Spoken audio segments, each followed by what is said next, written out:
Y'all are in for a real treat today because I have to plant some new plants in the rockiest, hardest to dig in area of our entire property. And in order to demonstrate to you guys just what we deal with out here where we live, I'm going to show you guys some of the rock that we had to dig up in order to put in a pond so you can understand the sheer scale of the limestone formation that I garden on. To give you guys some perspective before we head out there, this is Hank, my baby. Before we head out there, we live in Hill County, and I had to stop using Hill County as a tagged location when I make videos because I think people's brains fill in the R and they read Hill Country, Texas. I don't live in the Hill Country. I live in Hill County, which borders Bosque County, McLennan County, Limestone County, which very fittingly named because the limestone formation that we live on is absolutely unbelievable. Look at this guy. Cool. Bluebells are really going for it this year. Okay, here's part of your visual aid for this video.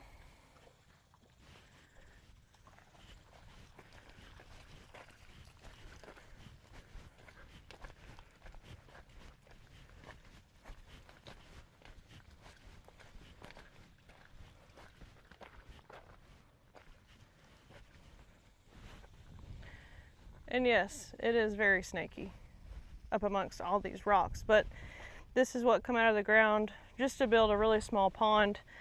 And the majority of our county is like this. It sits on solid bedrock.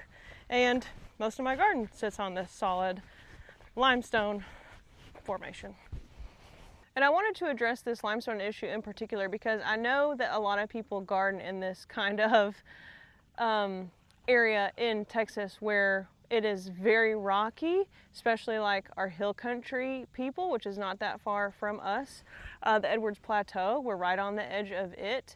This is a very common gardening condition for a lot of our Texas gardeners in the north central Texas area.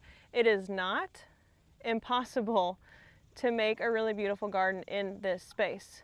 If I do say so myself, I'm able to grow some really beautiful things. The thing is, you have to just start planting the plants. Don't feel like if you live on this kind of rocky soil or even like really, really heavy clay soil, whatever the soil condition is, if you feel like it's not ideal, one of the best things that you can do is just plant the plants. The more you plant the plants, the more your soil improves. Plants in the soil have a really interesting, just like fascinating symbiotic relationship where the plants improve the soil and the soil improves the plants, and they each need one another to do that. You just have to put the plants in the ground. Raised beds are not the only alternative if you garden in a really challenging soil type condition. Just put the plants in the ground, rely on a lot of natives. They will start to do the work. In fact, a lot of our natives can exude some acidic compounds that help even further break up the limestone that they're growing on. Plant roots have the ability, especially those that form really long tap roots, to go down and find seams in the rock and start prying the rock apart to create better drainage, which is part of our goal in this area that we're gardening in today.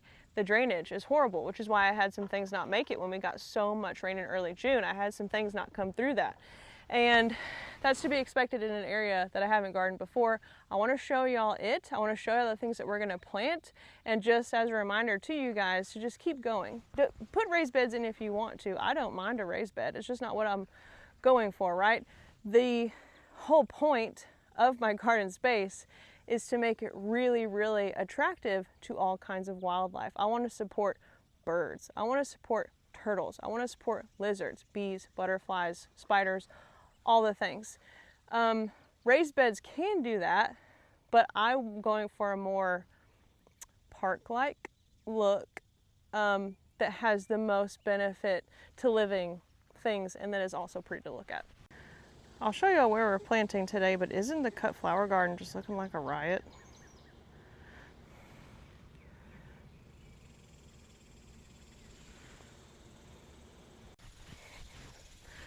Alrighty. This is where we're gonna be working today. This is some of the stuff that did not survive that standing water. When we got all that rain, the water went from there probably all the way to where my feet are right now, and it was just standing water.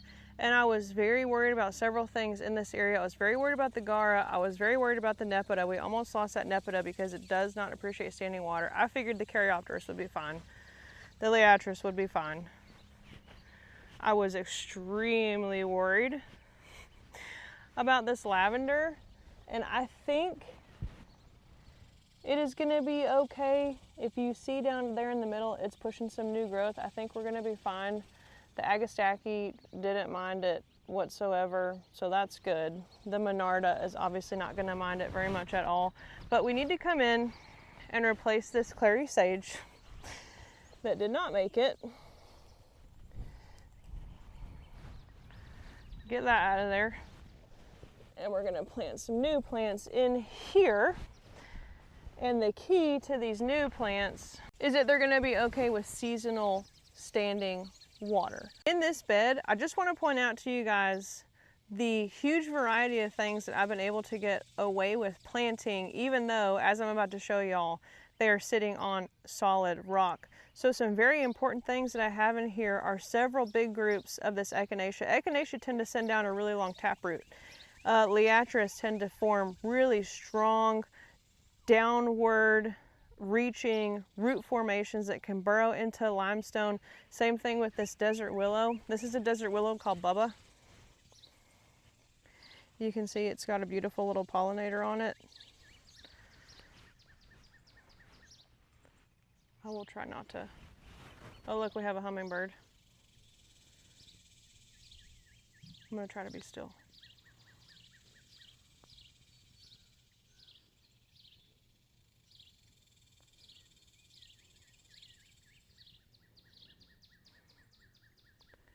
She's not even 2 feet from me. I think they're really used to me. She's pretty used to me being out here near all of her food.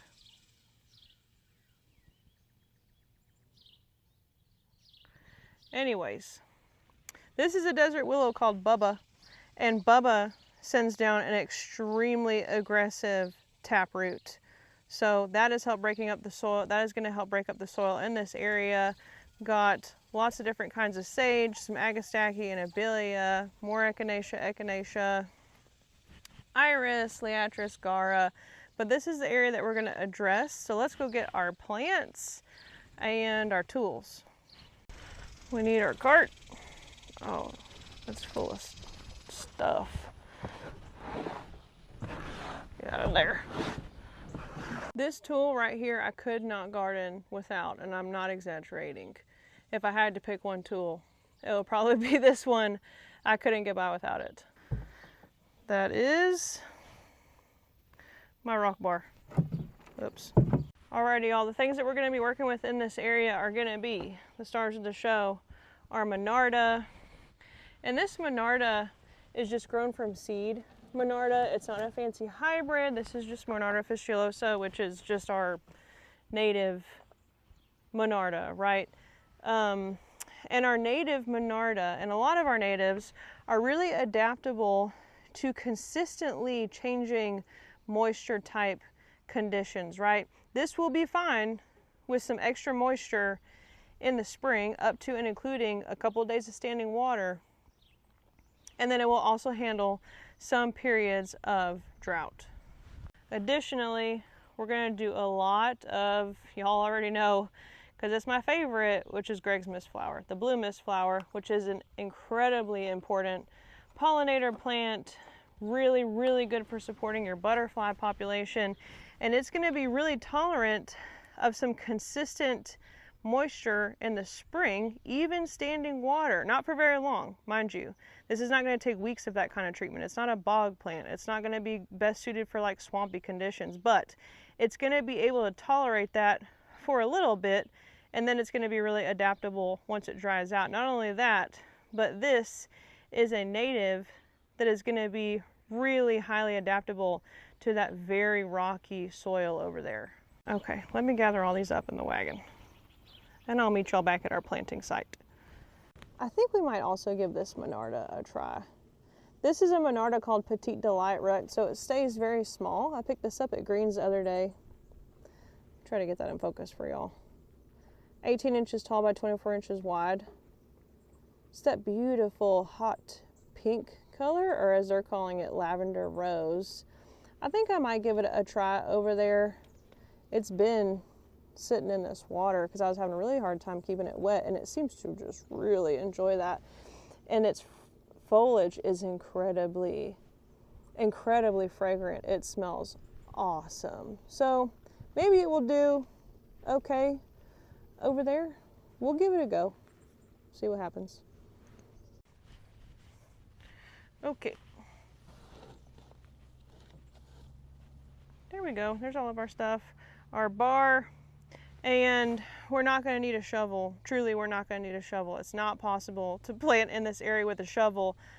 My tactic is to break as much rock as I can, put the plant in the hole, cover it back up. It will do its thing. Most of the time, it'll do its thing. So that y'all can see what this Monarda will be like. These are kind of bloomed out a bit. But that's just what these are just seeds thrown in the ground. This is what our native Monarda looks like, and this is in part sun. It gets very intense afternoon sunlight, part shade rest of the day. So this stuff back here is a little bit shorter just because it's not getting as much sun. It'll probably get some kind of powdery mildew because Monarda is kind of known for that. That's not that big of a deal. It doesn't really bother me. It's mixed in with some other really beautiful stuff. This Salvia garnetica, which the hummingbirds absolutely love. Some spirea. I think there's even a catmint under here. I think this is a catmint that I grew from seed. Yeah, a couple years ago. And, oh look, it's blooming. I didn't even see that. How interesting. Cool. Anyway, this is our Monarda. That's what this Monarda that's in these pots is probably going to wind up looking like. In order to really show y'all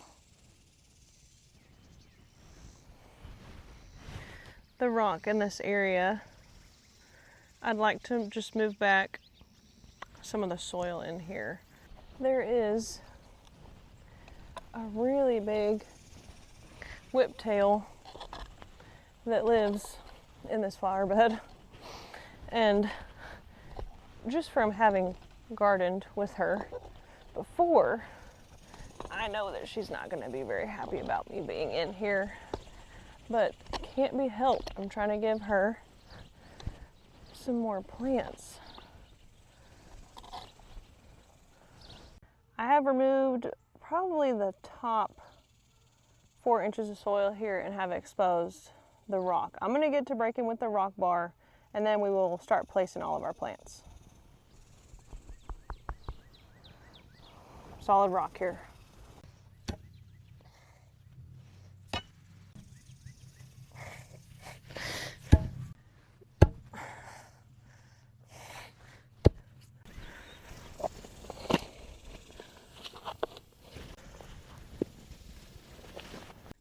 Okay, I think we're at a place where we can start probably putting some of these things in the ground. I think I'm probably deep enough to get away with it on this Monarda.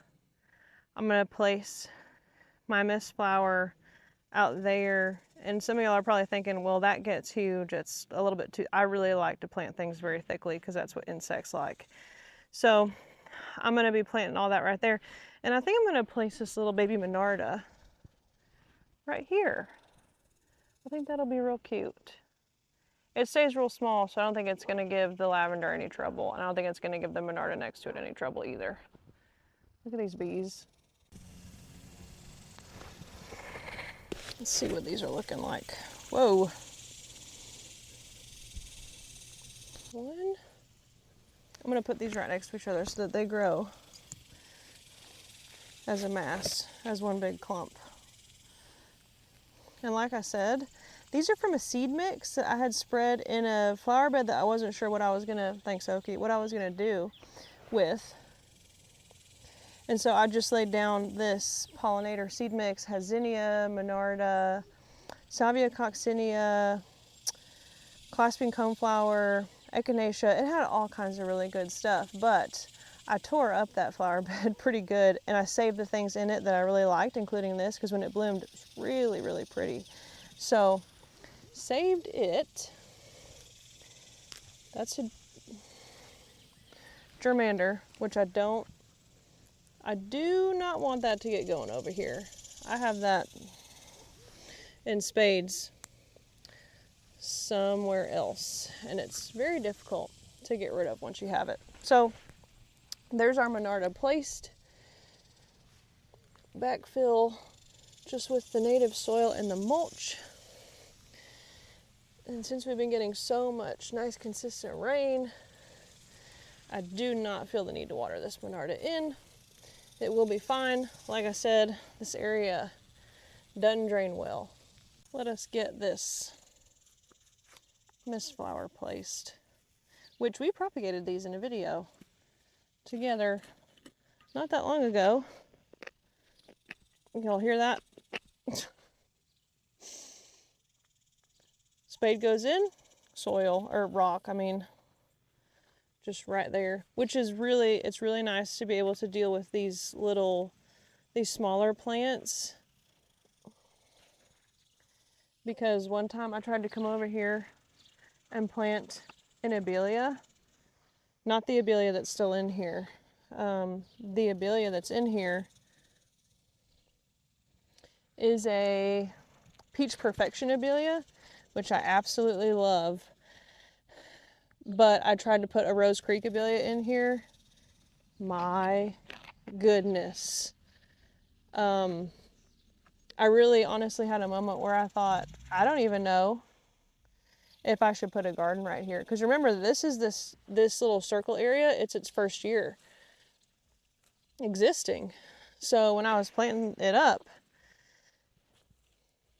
this spring, I had some moments where I was like, I don't know if I'm going to be able to do this, because the bedrock is so hard here. So hard.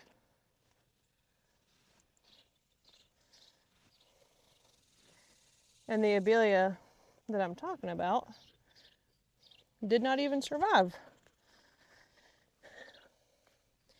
because I planted it and then it took on some very severe wind damage from a cold front that we got in late February. A really late, severe cold front. Some of our coldest temperatures of the year come through in February, this past February. It was very hard on it. It never recovered from that.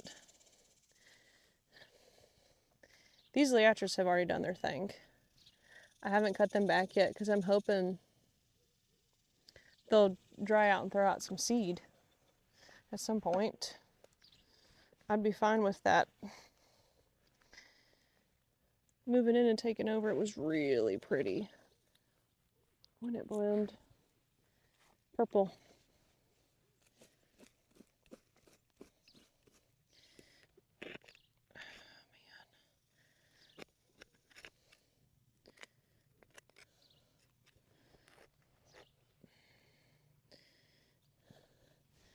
When I planted the liatris, I mean, I just sat them down on solid rock and just had to walk away. I was very worried about them, but they've done good. They've done about as good as you can expect. And like I said, the longer these plants all exist in here together, the better the drainage will become for everything here.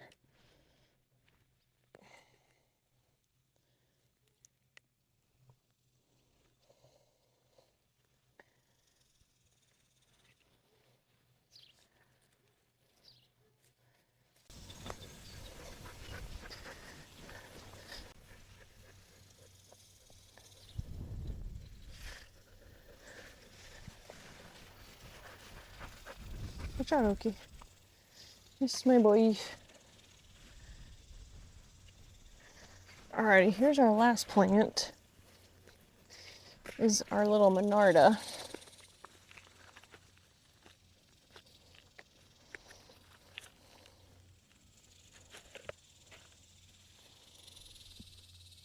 I cannot describe how good this plant smells. I love it.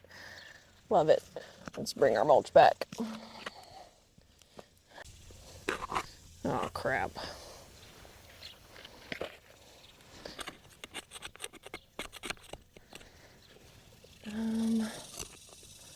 Yeah, we're gonna need to break this. There's no way for me to get this plant down in here.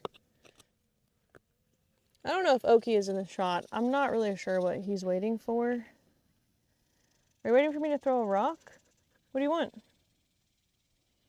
Oh, you do want me to throw a rock. I'm not throwing rocks for you. Ding dong. Someone asked me the other day, where's my eye protection when I'm doing this? And that is a great point.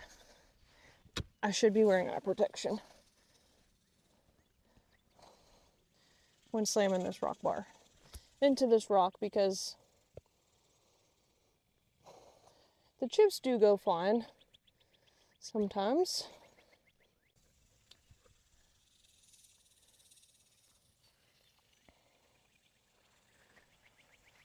We've broken it up just enough that I can get that root ball flush. Y'all, don't get wrapped up in trying to break it several feet down. Not only are you going to create a settling situation after planting in which you have shifted so much underneath that when you finally put it in place and you think the root ball or the crown of the plant is flush with the surface of the ground, it's not. It continues to sink. But the plant roots will find a way, I promise. If you have rocky ground like this, we just need to break it up enough to get the plant in the hole.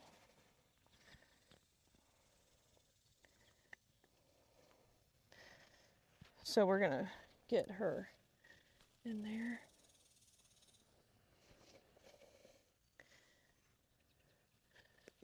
Part of the challenge in gardening like this is a lot of times you're missing volume when you go to backfill the hole. So I've dug a hole out, and a lot of that hole was rock. And I obviously don't want to just put a bunch of rocks back around my plant. It's not necessarily going to be bad for it, but I want to surround it with the native soil, right? I've been known to throw a few rocks back in the hole, but I don't want to put all the rocks back in the hole. I would like to surround it with soil so that the roots don't have a bunch of air pockets around it. So I'm gonna, a lot of times I've had to go and get soil from somewhere else in the garden to fill a hole because I took so much rock out of it. That's not the case here. And luckily I have lots of nice thick mulch because I just mulched this yesterday. There we go. Someone asked me on TikTok the other day, what do I do? Like, how often do I mulch? I mulch continuously throughout the year. It's good when I come out here and see that the mulch is breaking down really quickly. That means that my soil is alive and it's hot. So it's good that I'm always having to come back through here and put more mulch down. It means that the soil is really actively breaking down and moving all of that good stuff down into the soil where the plants can access it. If I put down mulch and then it just sat and sat and sat and sat and sat, that'd be a problem. Mulch is not supposed to just sit and sit and sit and sit and sit. It's supposed to break down and feed the soil. That is going to do it for me and Oki. We're going to continue to plant the rest of this Mistflower and enjoy this beautiful overcast day. And just remember, just plant the plants. They will figure it out. They will figure it out, even in ground like this.